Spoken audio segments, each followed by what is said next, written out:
Il y a une boussole en fait, physique et énergétique, c'est-à-dire que quand on se penche sur les ressentis corporels, quand on commence aussi à un petit peu à voir ces souffles qui nous traversent, eh bien, il y a des petites indications au quotidien qui vont nous donner, les directions à prendre ou à ne pas prendre. Par exemple, si je commence à un petit peu avoir mon estomac qui me tiraille, que je remarque que c'est suite à certaines alimentations, par exemple, je mange trop copieux ou bien trop salé, trop sucré, trop gras, et cetera, et cetera. C'est pas une question diététique ou comment dire de nutrition. C'est quelque chose qui est plutôt un dialogue entre mon corps et moi, entre mes énergies et mon être. Quelque chose qui va vraiment venir interroger l'être essentiel que je suis et lui donner des indications sur ce chemin que j'ai à parcourir. Parce que je peux emprunter tous les chemins, il n'y en a pas un qui est meilleur que l'autre. Simplement, il y en a qui vont apporter de la souffrance, et il y en a qui vont plutôt apporter de la joie et du bonheur. Et bien sûr, vous vous dites, c'est mieux d'aller vers la joie et le bonheur, le plaisir, et apprécier la vie, mais en fait, la souffrance, on peut pas y échapper. C'est rare que quelqu'un me dise, j'ai jamais souffert de ma vie. Je pense que ça m'est jamais arrivé. Peut-être vous, alors vous êtes heureux, heureuse, mais voilà. Par contre, on peut se diriger vers un plus grand bonheur, une plus grande joie, vers un plus grand plaisir de vivre. Et ceci est vraiment indiqué par notre corps et nos énergies. Alors déjà, si on n'a pas la sensation énergétique, on peut déjà commencer par l'aspect physique. Comme je l'indiquais, eh bien, c'est parfois se poser. C'est pour ça qu'on médite. C'est pour se poser dans ce silence intérieur, c'est-à-dire une sorte de calme, plus ou moins important, qui va venir faire grandir en soi la sensation, décupler un petit peu la sensation du toucher et en particulier de l'intérieur de notre corps, c'est-à-dire nos organes, nos muscles, peut-être aussi plus précisément quelques zones particulières. Donc j'avais pris l'exemple du ventre, mais ça peut être par exemple, je sens que en me décontractant, j'ai des tensions dans les épaules. Alors bien sûr, on se dit, oui, je suis tendu, c'est du stress, j'ai beaucoup de fatigue, etc. Non, écoutez plus précisément ce que ça veut dire. Ce petit muscle, ce trapèze, cette épaule, cette omoplate qui se contracte, il y a une zone précise, il y a une façon de se tendre. Et si vous apprenez à écouter avec un petit peu d'attention, vous allez voir qu'il y a quelque chose qui me dit plus en avant, qui me parle plus clairement de moi-même. Voilà. Je vais vous donner un exemple, je vais le faire là sur l'instant avec moi-même, et vous pouvez prendre le temps, mettre la vidéo en pause et le faire aussi pour vous. Moi, je vais le faire, je vais fermer les yeux, vous pouvez fermer les yeux. Je vais me décontracter, donc si vous êtes assis ou allongé, eh bien, détendez-vous. Et puis, on va ressentir un petit peu. Par exemple, on va commencer, puisque la zone des épaules, c'est quand même une zone très tendue en général. On va regarder. Et je regarde. Alors, par exemple, aujourd'hui, pour moi, c'est la partie proche du cou, à la base des cervicales. Le trapèze, il est tendu comme s'il s'enroulait vers l'avant, comme s'il y avait un rouleau du côté plutôt gauche, hein, un peu plus tendu à gauche qu'à droite. Et ça me donne une sensation d'enroulement. Alors déjà, vous voyez, c'est pas juste une tension ou une douleur, c'est un enroulement que je ressens. Alors vous voyez un petit peu pour vous, peut-être que vous êtes détendu des épaules, alors regardez une autre zone du corps. Mais si vous sentez une tension dans les épaules, regardez un petit peu plus finement ce qu'est cette tension, cette douleur, cette petite information qui va vous donner un éclairage sur vous-même. Alors moi, c'est un enroulement. Donc déjà, pour moi, bon, avec l'habitude, vous verrez, c'est plus facile de décoder, ça me parle de précipitation. J'ai besoin d'aller de l'avant. C'est cette vague qui m'enroule et qui me dit, affectivement, puisque le côté gauche est aussi le côté lié aux affects, qui me dit, affectivement, j'ai peut-être peur. J'ai besoin de me protéger, mais en même temps, j'ai besoin d'avancer. Donc il y a quelque chose, une peur qui me retient, qui me dit, protège-toi, et en même temps qui me dit, non, il faut aussi avancer. Si je ne reste pas dans ce mouvement d'évolution, eh bien, je vais m'enfoncer de plus en plus dans cette peur. Vous voyez? Et donc, la manière dont votre corps va le ressentir, donc là, vous pouvez ouvrir les yeux, vous referez l'exercice tout seul ou toute seule, et vous prendrez votre temps à ce moment-là. Euh, la manière de ressentir donne des indications. Là, je vous ai parlé d'un enroulement, comme s'il y a quelque chose à l'intérieur qui voulait vraiment se replier sur soi-même. Et donc, ça peut montrer une peur. Essayez de trouver votre décodage personnel, parce que vous n'aurez pas les mêmes ressentis que votre voisin ou votre voisine, et c'est à vous de faire votre référence, votre bibliothèque. Et ça prend du temps, et au départ, vous sentez une tension. L'épaule, comme je le disais, on porte sur le dos. Si c'est dans le pied, bah, j'ai du mal à avancer. Si c'est dans la tête, c'est que ça me casse la tête, etc. Si c'est mal au ventre, eh bien, c'est que ça me retient, c'est que je ne gère pas correctement ces émotions, ces situations. Vous voyez, c'est vraiment extrêmement simple. Mais plus vous allez faire ce genre d'exercice, et plus en fait vous allez être familier avec vous-même, votre corps va vous donner des signaux, et puis vous allez pouvoir les déchiffrer, et puis tout doucement vous allez voir qu'il y a des petites sensations énergétiques, c'est-à-dire des mouvements qui ne sont pas que physiques, subtils, qui sont des souffles, de la chaleur, des picotements, et après vous verrez c'est très varié, qui vont vous donner d'autres informations. Voilà. Donc cette boussole du corps me guide sur l'état dans lequel je suis. Donc ça peut être par rapport aux nourritures que je prends. Par exemple, elles ne me conviennent pas, donc parfois je vais dans un magasin, je parle de moi-même, mais ça peut vous arriver aussi, et puis d'un coup j'ai une fringale. Je me dis tiens, j'ai envie de manger du poisson. Ou tiens, la viande ça me dégoûte, je veux tel type de légumes ou tel type de fruits. Ah bah j'ai besoin de lait. Et vous voyez, il ne faut pas être enfermé dans des stéréotypes en disant attention le lactose, attention le gluten. Votre corps a besoin de certaines choses à certains moments et il faut l'écouter. Et ce n'est pas des conseils diététiques, c'est simplement l'information qui vient directement de vous-même qui vous dit j'ai besoin de ça. Par exemple, bah, vous voyez moi je n'ai pas eu cette chance, bon, on verra un jour avec la science qui avance, mais si vous êtes enceinte ou si vous avez été enceinte, vous savez que bah, y a comme ça des fringales qui viennent, des besoins et qui sont complètement irrationnels parce qu'on se dit bah, pourquoi le corps demande ça, mais en général, on se fait confiance, on le fait. Parce que de toute façon, c'est irrépressible. Donc, on va manger, je sais pas, des fraises à la chantilly, du chocolat, on va manger du poisson, on va se gaver de fruits, etc., etc. Et en fait, votre corps va se rééquilibrer parce que c'est un besoin, un apport énergétique nécessaire. Et ce n'est pas une réflexion nutritionnelle. Voilà. Donc c'est tout à fait confortable dans ce sens que le système digestif va l'accueillir puisque, un, il y a le plaisir de manger, et ça c'est très important. En médecine chinoise, le plaisir et le goût des aliments, et aussi le visuel, c'est l'odeur, évidemment, tous les cinq sens, sont très importants pour apporter l'énergie. Avant même de goûter et d'ingérer l'aliment ou de boire, vous nourrissez du plaisir de ce que vous voyez, de ce que vous humez, de ce que vous ressentez à travers le plat qui vous est servi. Donc si vous prenez le temps de goûter la nourriture avant même de la voir en bouche, eh bien, vous avez déjà un apport d'énergie. Ce qui fait que certains yogis, certaines personnes vont pouvoir manger très peu, voire pas du tout, pendant des jeûnes prolongés, voire des jeûnes très très prolongés, parce qu'en fait, ils vont se nourrir de ce qu'ils ressentent, avant même que ce soit physique, matériel. Bon, je vous invite pas à le faire par vous-même, hein, attention, ceci est réalisé par des professionnels, donc ne tentez pas ça chez vous, mais c'est possible. Voilà, donc quand vous êtes en indication corporelle et énergétique, bah, il y a plein de choses qui vont vous guider. Alors, ce qu'on appelle une intuition au sens global. Alors, par exemple, vous avez aussi, on change de domaine, mais par exemple, vous avez à un moment donné, il y a une situation où vous devez choisir. Par exemple, professionnel. Voilà. J'ai le choix de rester dans ma boîte, mais ça va pas trop bien. Dans mon service ou la boîte en elle-même, bah, il y a peut-être un rachat en perspective, un changement de hiérarchie, des choses comme ça. Je sens que ça va un petit peu amener du grabuge, mais en même temps, bah, je suis bien payé. Et puis, bah, c'est un job que j'ai depuis un certain temps. Je sais pas trop si je peux me reconvertir. J'ai peut-être un certain âge, donc j'ai peur de ne pas retrouver de travail. Voilà, toutes les peurs, toutes les contraintes qu'on peut avoir. J'ai une famille à nourrir ou j'ai besoin d'argent tout simplement. Mais de l'autre côté, j'ai en perspective un projet, un domaine qui me plaît plus et j'espère pouvoir me développer, mais est-ce que c'est le moment? Eh bien, vous pouvez bien sûr consulter des professionnels, des tarologues, des voyants, des médiums, etc., tout ce que vous voulez, ou simplement votre ami, votre famille, votre conjoint, votre conjointe, vos enfants. Hein. Les enfants sont souvent de bons conseils. Ils vont vous donner aussi les aimants spontanément que vous n'osez pas formuler. Mais le meilleur guide, bah, il est en vous. Voilà. Ce fameux guide intérieur, ce maître intérieur, qui va du coup mesurer aussi hein, ce qui est le plus approprié pour soi-même. Et souvent, on a peur de l'écouter parce qu'on a peur de se tromper. Et en fait, c'est la peur de se tromper qui fait qu'on ne l'écoute pas. Parce qu'il est toujours de bons conseils. Simplement, c'est qu'effectivement, parfois, on va mésinterpréter toute la guidance de cette intuition qui finalement, spontanément, jaillit en fait en soi. Par exemple, dans un moment de danger, ben, on a peur. Dans un moment où on rencontre une belle personne, on a envie d'aller vers elle. Dans un moment où il y a un choix à poser, ben, on sent qu'il y a quelque chose qui nous pousse vers le bon choix.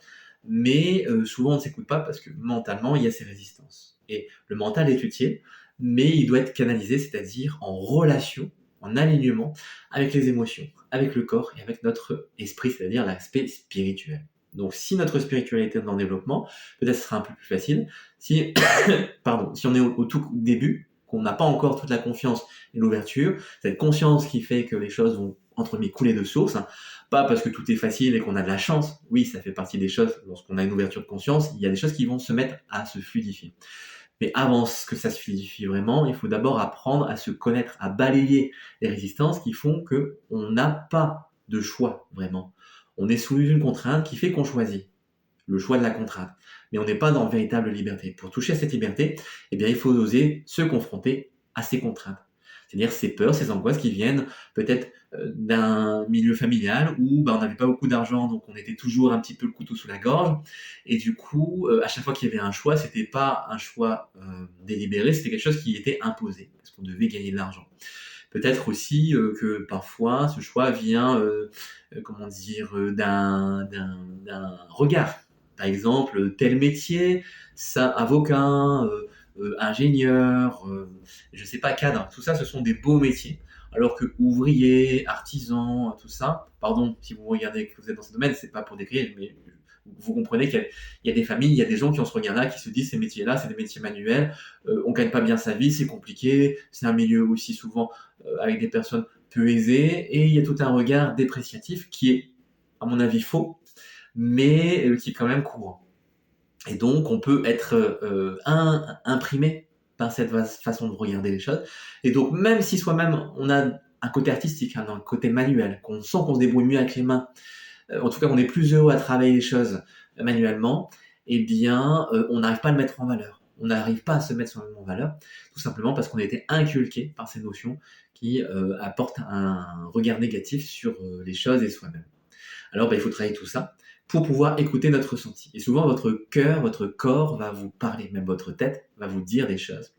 Et simplement, il faut réussir à rester neutre. Alors, quand c'est pour soi-même, c'est difficile, mais il faut essayer de simplement ressentir. Voilà, par exemple, voilà, si je prends un exemple pour moi, hein, puisque aujourd'hui, voilà, on se met à nu, au sens figuré, bien sûr, même si ça vous plairait peut-être, mais j'ose pas encore. J'ai peur de me faire censurer par YouTube. Mais le fait est que voilà, pour ma part, je me pose des questions par rapport à des projets de formation, des choses que j'aimerais bien distribuer sous forme, le média audiovisuel, c'est-à-dire des cours en ligne, des choses comme ça. Mais voilà, une petite appréhension à mettre tout ça en place, aussi le boulot que ça demande, et en même temps l'envie qui me pousse et qui me montre, voilà. Et si je me pose la question intérieurement, vous pouvez aussi mettre en pause la vidéo et vous poser cette question, qu'est-ce que j'aimerais faire, par exemple, professionnellement, ou si vous avez un projet, est-ce que j'aimerais aller dans telle direction ou dans telle direction, est-ce que j'ai vraiment envie de le faire, est-ce que c'est ça qui me convient? Vous interrogez, vous pouvez fermer les yeux, vous détendre, et qu'est-ce que le corps me répond? Eh bien, moi, par exemple, je sens au niveau à gauche de l'estomac, donc du côté, on va dire de la rate pour être technique, eh bien, j'ai une petite tension. À la fois, c'est comme une sorte de chatouillis, donc ça me montre que j'ai envie, et en même temps, ça tend. C'est-à-dire qu'il y a un mélange de plaisir et en même temps de frustration. Il y a de la peur en même temps qu'il y a de la joie à aller dans cette situation. Donc vous voyez, les choses ne sont pas forcément toutes blanches ou toutes noires. On peut être un petit peu mélangé. Il y a du tout, mais il y a de l'envie. Et donc c'est favoriser tout doucement plus de fluidité, moins de doute, moins de résistance, pour pouvoir aussi se donner la possibilité d'aller dans une direction où parfois on peut avoir quelques freins, qui soient matériels ou psychologiques, mais dans tous les cas, il y a quelque chose qui nous freine. Et souvent, c'est les deux ensemble. Maintenant, parfois, certains freins sont justes. C'est-à-dire que parfois, il y a de la peur, il y a de l'appréhension, et ça nous permet de nous donner un warning. Donc attention, je ne dis pas qu'à chaque fois qu'il y a une barrière, il faut l'enlever. La peur est une barrière parfois appropriée. Si on voit une barrière sur un balcon, c'est pour vous aider à ne pas tomber dans le vide. Si on vous met un panneau attention danger, éboulement, c'est pour vous prévenir que si vous prenez ce chemin de randonnée, peut-être que vous allez prendre un caillou sur la tête. Donc, quand vous sentez une appréhension, c'est pas forcément mauvais, mais il faut savoir faire la part des choses. Et donc maintenant, si je m'interroge un petit peu plus en amont, qu'est-ce que je peux faire? Quelles sont les énergies qui peuvent me guider pour me donner un conseil, une évolution appropriée? Je sens que ça s'ouvre et que ça se déploie du côté droit. on va dire du côté du foie, donc on va qu'il y a un travail émotionnel, une petite tension, mais aussi un allègement. Et du côté gauche, ça remonte vers le poumon. Donc il y a une libération qui remonte. C'est-à-dire que les souffles remontent et l'énergie m'indique que, eh bien, je dois peut-être moins ruminer, moins cogiter, plus me lancer et laisser le souffle monter, c'est-à-dire l'inspiration grandir en moi, et aussi m'alléger pour que ça puisse être un courant ascendant et non un courant descendant plombant.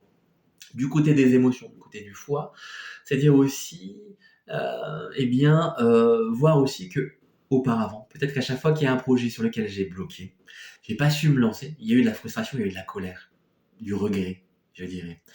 Et que je peux m'alléger émotionnellement si j'ose, si j'ai plus d'audace. Vous voyez, là, c'est un petit peu élaboré comme interprétation, mais bon, c'est l'expérience, l'habitude. Si vous avez déjà une explication pour vous-même, une interprétation aussi vaste, eh bien, c'est bien, ou peut-être même plus. Hein, ça veut dire que vous êtes doué, ou vous avez en tout cas conscience de vous-même, et c'est génial. Dans ce cas, en tout cas, moi, je dirais pour moi-même, hein, peut-être que son côté va vous parler aussi, c'est que il faut quand même avoir l'audace de se voir en grand, s'oser, hein, pas de saucer, d'oser soi-même en fait, de se oser, c'est-à-dire soi-même qui grandit vers l'infini, qui est cette conscience pure de l'être que je suis, qui va me permettre de faire un pas en avant. Ce petit pas qui va m'amener à un autre pas. Et tout doucement, et bien, au fur et à mesure, j'aurais fait au bout d'un certain temps. C'est comme quand on marche, ben, on a l'impression que si on vise une marche de 10, 15, 20 km ou plus, hein, l'impression que c'est énorme au début, ou si vous avez l'habitude, peut-être que ce n'est pas le cas, mais bon, pour une personne qui marche peu ou moyennement, ça peut sembler une grande distance, et puis on fait un pas, et puis un autre, et puis encore un autre. Et au bout d'un moment, bah, on se rend compte qu'on a fait une énorme distance simplement parce qu'on ne s'est pas arrêté. Et si on a fait des pauses, on a repris. Et donc, moi, ça me parle de ça, de ce fait d'avancer, de marcher. Il faut que j'avance, il faut que je marche, il faut que je ce pas. Et petit pas par petit pas, petite chose par petite chose, je vais avancer. Voilà. Je vous donne un exemple personnel. Voilà, c'était en live, hein, j'avais pas à préparer. Mais c'est pour vous dire aussi que tout se fait en live et que ça va changer. Peut-être que là, le fait d'avoir fait cette guidance intérieure, eh bien, si je me sonde de nouveau, le corps a changé. Les corps physiques et énergétiques ont changé. Peut-être que je me sens plus léger. Effectivement, je me sens plus léger de vous avoir parlé de ça, parce que ça a fait bouger quelque chose en moi. Alors peut-être que c'est un petit truc, hein, c'est peut-être pas grand-chose, peut-être que votre vie n'a pas changé entièrement, mais ce petit pas en avant est peut-être le premier d'une grande avancée. Et donc, il ne faut pas négliger les détails, les choses qui peuvent nous faire évoluer d'une manière ou d'une autre. Voilà. Donc, dans les différentes sensations, vous avez évidemment, vos cinq sens peuvent entrer en exergue, si je puis ainsi me permettre, pour parler sophistiqué. Je ne sais même pas vraiment exactement ce que ça veut dire, mais ça fait bien. Donc, vous avez vos cinq sens, et après, des sens subtils vont se développer, basés sur les cinq sens, où ils vont les mélanger à ce qu'on appelle la synesthésie. Par exemple, le toucher avec l'ouïe, ou le goût avec la vue, etc. etc. Et donc, ça va vous donner des indications encore plus nuancées, plus fines peut-être, et plus variées. Simplement, c'est apprendre à se connaître et à se faire confiance. Et après, vous pouvez tester pour des petites choses. Prenez pas directement un cas vraiment grave ou important où vous devez avoir un conseil qui va changer toute votre vie. Peut-être prenez des petites choses au départ pour voir, par exemple, vous devez choisir tel yaourt ou tel yaourt dans un rayon. Ça, c'est, quoique, si c'est un yaourt empoisonné, mais bon, voilà, pas de chance, on va dire. Mais si vous avez un choix entre, je sais pas moi, une mousse au chocolat et puis un yaourt nature, écoutez votre corps et voyez. Il y a peut-être le goût, le plaisir, la tendance sucrée ou des choses qui vont venir, mais écoutez-vous pour justement apprendre à vous connaître. Quelles sont vos tendances, quelles sont les choses qui vous poussent, quelles sont les attractions, les addictions, quelles sont les peurs, quelles sont, voilà, je vais pas aller vers le sucré parce que c'est pas bien le sucre, je vais plutôt prendre les autres nature parce que ça c'est bien, donc ça m'envoie une belle image, et peut-être que le corps a besoin de la mousse au chocolat plus que du yaourt, hein. Voilà, moi chaque fois que je suis dans ce choix cornélien, j'écoute mon corps, et je sais très bien qu'il va me faire choisir le yaourt nature, parce que c'est une tendance, voilà, sociale à choisir le bien-être, le bio, etc. Et du coup, j'enfreins cette règle, je transgresse, je vais vers la mousse au chocolat, parce que c'est bien pour moi de me libérer de cette barrière sociale. Non, je rigole, bien sûr. mais c'est vrai que voilà, il y a ces tendances à propager une image du bien, de ce qui est bon, mais qui n'est pas vraiment à l'écoute de soi-même. Ce sont des idées qu'on a dans la tête. Ça peut correspondre, et en général, évidemment, parce que ça a été étudié, il ne faut pas être bêta non plus. En général, manger trop de sucre, trop gras, et cetera, c'est nocif pour le corps, mais ponctuellement, il y a des moments où on en a besoin et que si je ne m'écoute pas parce que j'ai des règles, alors c'est trop rigide et du coup, je ne me fais pas du bien, je me fais du mal au contraire. Le corps va être en frustration et surtout, il y aura pas l'apport nécessaire et peut-être que vous ne savez pas pourquoi vous allez vers telle chose, mais c'est parce que dans la chose, si c'est alimentaire, dans le yaourt, il y a peut-être un élément qui n'est peut-être pas le sucre, mais qui est introduit dans la fabrication, que vous ne connaissez même pas, c'est votre intuition qui vous parle, c'est votre inconscient, mais qui est bien dedans et que votre corps a capté, que vos énergies ressentent et votre corps va vers cet aliment-là. Donc faites-vous confiance. Voilà. Donc cette petite boussole intérieure, ce corps qui vous parle, cette énergie qui vous guide et cette intuition au sens global qui va vous donner la manière d'agir, la justesse à proprement dit. Et donc vous aurez les propos aussi, l'expression, donc ça peut déborder vers aussi sortir les émotions. Donc vous allez sentir que votre corps va vous dire oh, il y a un truc à l'intérieur, par exemple, oh, je me sens lourd, et puis oh, ça remonte, j'ai besoin de le dire. Il y a une personne peut-être à qui je veux parler depuis des lustres, et je n'osais pas, que ça soit pour une déclaration d'amour, pour se mettre en colère, pour mettre les choses à plat, pour simplement partager quelque chose. Eh bien, cette bouffée qui me dit non, c'est le moment. J'ai envie d'y aller, mais j'ose pas, mais voilà, ça sort. Ça peut être vraiment plein de choses comme ça. Donc, des exemples, il y en a des milliers. Adaptez-le à chaque situation, et vous verrez, par rapport aux quelques situations que moi-même j'ai choisies, eh bien, il y aura peut-être par ailleurs des choses que vous pourrez bien sûr appliquer dans d'autres domaines, dans d'autres moments. Voilà.